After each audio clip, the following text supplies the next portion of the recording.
دا سوال د ډېرو خلکو په زړونو کې خلک وایي چې جی په باړه کې تا فساد جوړ کړی حقیقت وګورئ یو پیر صاحب محترم د افغانستان نه راغلی و پیر صاحب سیف الرحمن المحترم او هغه تقریبا په دې خیبر کې 13 یا 40 کاله تېر کړي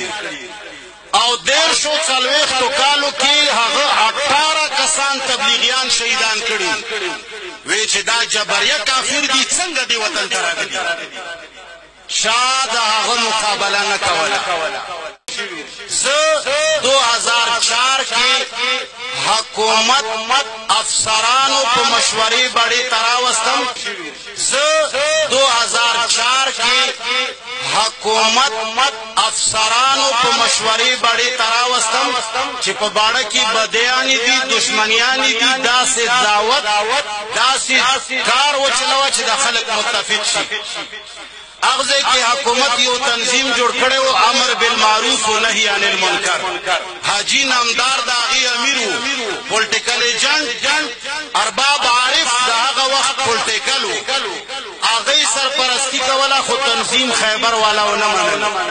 بیا ورته یو مولا راوسته بل راوسته ځان په وکړو حکومت خدان ستړی ک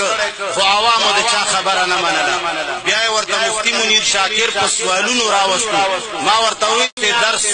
ما وکړو ټول خیبر کې اتواړه قومونه می په یک یو امیر متفق کړل ټول خیبر کې اتواړه قومونه می په یک یو امیر متفق کړل